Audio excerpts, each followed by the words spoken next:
moving on, we have some more picks coming at you guys. So we've seen so many amazing players throughout the years as far as college basketball goes.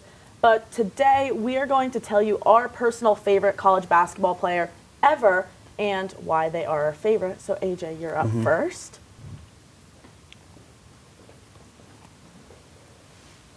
For me, anyone who knows me knows that Kemba Walker is my guy. Day in, day out, Kemba Walker he's just my guy. Been through it all.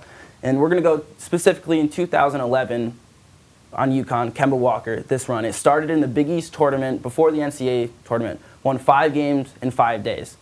Put up just about 23.5 points per game in this tournament.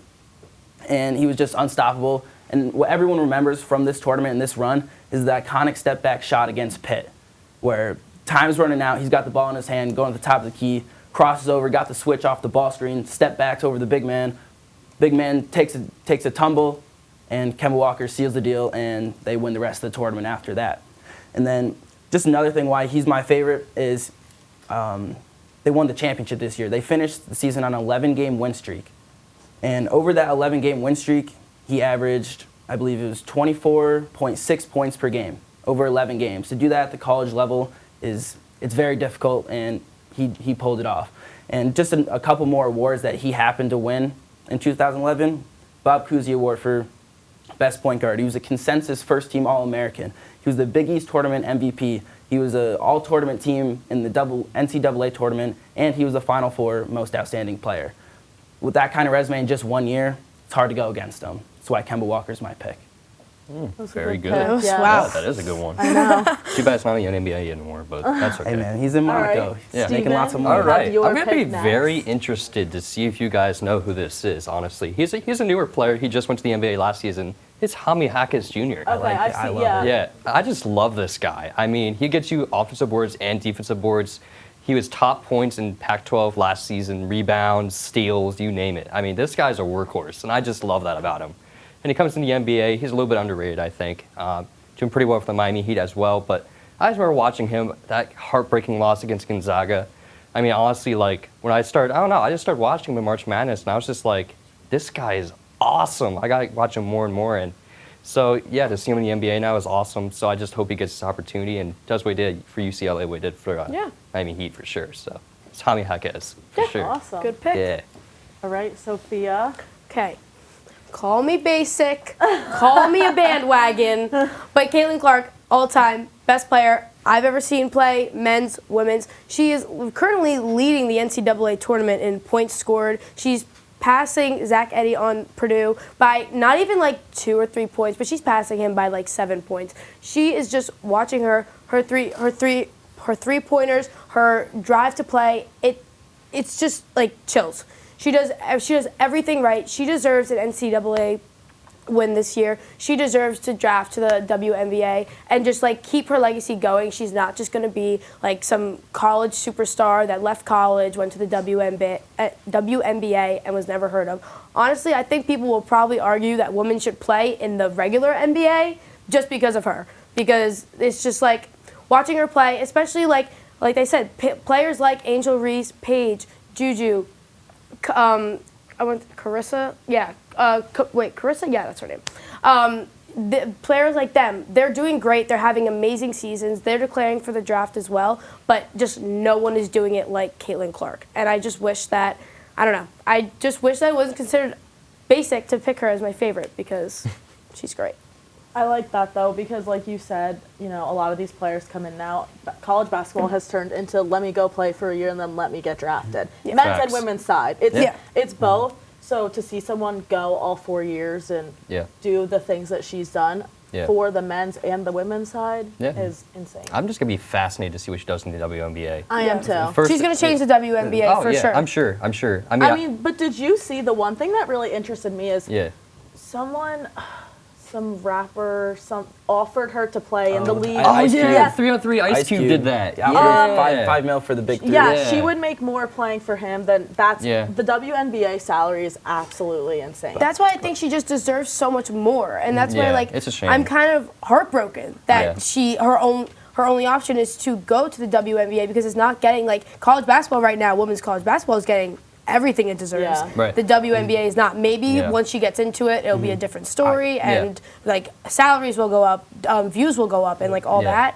And I believe that could happen. Just got to Yeah. be the right team. They got to make sure her fans are true fans and want to follow her Yeah. all the way till her I retirement. mean, it's going to be the same with Angel Reese. She's going It's to, true. and Yeah. people love Yeah. her. So Yeah. like, if they really love them that much, they'll follow. The views should go up. Yeah. And Angel You- Reese has a lot of controversy though. this does. year, She's got that so It's good for the many sport, though. haters. In the that It's good for the whole sport. team, coach included, Yeah. has brought a lot Oh, of yeah. drama That- to the that women's coach is- which I hate to say because Yeah. I love to support women's college basketball. Yeah. But this year has just kind of changed my point of view on them that's heavily. fair. And I mean, that's Publicity just is me. publicity though. Yeah. That's how they probably are looking at it. Oh, yeah. Because next year, even when Angel Reese is gone, they're still gonna have that. I Yeah. feel like they're still gonna have that spotlight Oh, yeah. with the coach and then whatever players that they Yeah. can do. I mean, Shaq just said that Angel Reese is the best athlete to come out of LSU Yeah. ever. There's been a lot of And good he's one of athletes them. at LSU. Yeah. So, Man. that's insane. That's a really high prestige to Yeah. hold her to. I don't know if I agree with it, but Nah. I'm just saying that it's something that a quote like that should get her recognition through the WNBA. I agree with that though, because Yeah. I think the switch also from the college side of things to the professional leagues takes a lot. Yeah. Yeah. And you know, sometimes there's some maturity things that I question there watching these players how they play. There's young girls watching you. Yeah. Yeah. And There's that's- young boys and girls watching you, and I think that's a big part of it. And Yeah. I'm very interested to see how, you know, those players that like to get physical, that like to get Yeah. aggressive. I mean, half of LSU and half of South Carolina was in trouble for the first round because Yeah. they couldn't hold their composure. Yeah. That's not going to fly in a professional league. Right. So Right. I'm Especially as excited the to leagues see how get it softer. goes. And Yeah. I don't think the Caitlin Clark effect is real, and I don't think it's just going to stop once she No. leaves. I think once she goes to WNBA, we already see the ticket sales for who has number one, Indiana Fever, I believe. Yeah. Yeah. Their ticket sales and season ticket sales have already skyrocketed. Mm-hmm. Just Yeah. they haven't even picked her yet, just over the idea that they might have her Yeah. on their Yeah. team. I'm excited. I'm hoping that everything that she should do happens. Yeah, I mean, I could see this. I don't want to say this is far fetched, but I could totally see Caitlin Clark having like a Taylor Swift type effect. Yeah. On the Thank you. WNBA. That would be amazing. Yeah, That would I be could see it. amazing. I could see it. I don't know if their fan bases are quite there yet, but I think Caitlin Clark could definitely. I mean, make the some I'll last- noise. just get some Swifties on board. The only other person who they like really, I feel like, talk about this a ton in the NBA is Sabrina Yeah. Ionescu. Sabrina Ionescu. So Yeah. I'm Yeah. excited to see, and I'm excited to see them Yeah. play. The only thing I'm not going to be a against each downer, other. but I just hope, and I'm sure it will, that this translates to the WNBA. I agree. Yeah. I I'm think sure it it will. I think she'll but- have to get used to like a physicality, but Yeah. Yeah. shooting wise, I think it will 100% translate. Yeah. Yeah. Yeah. All right. I do have a pick. So There we go. back to our picks.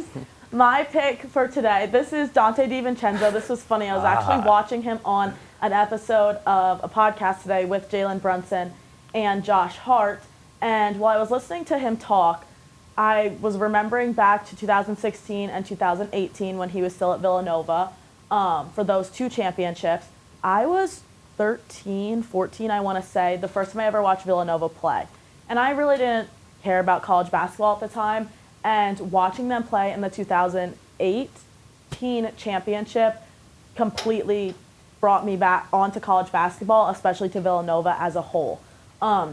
He was hurt in his 2016 season, so he didn't get to play that year, but listening to him talk about it today, he was mentioning how, you know, he became one of those practice players, and that really built his confidence up within the team. And then he was sixth man his sophomore year, and again, getting to be just thrown into a game, but before you get to sit there and you get to watch those players play and see how they work, he felt that he honestly learned more from that than anything as a whole.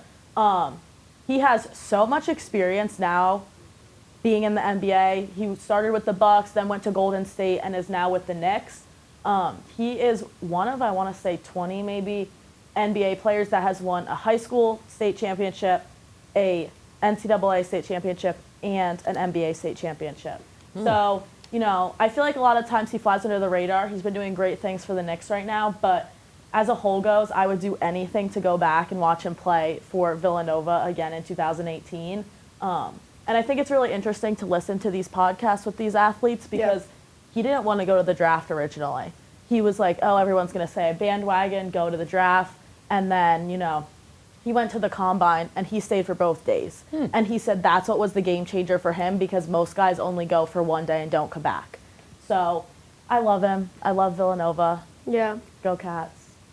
I find that interesting because players like him are like when you would watch like in 2018 when you were younger. Players like him would like make me look up the school and be like, wait, I want to go there. Like I found so many schools and so many like programs just from watching March Madness and people like him. So that's what I did, go and tour Villanova and look at it, and like because I was just so like, this is so cool and it's everything to me, and I still will go watch their games whenever I can. But him and then Colin Gillespie that year. Colin Gillespie really is my favorite basketball player of all time. But he's going through it a little bit. He was with the G League, with the Nuggets, and now I'm pretty sure he got bumped back up. But wanted to give Dante DiVincenzo some recognition as well. Yeah. Very good pick. So those were our picks.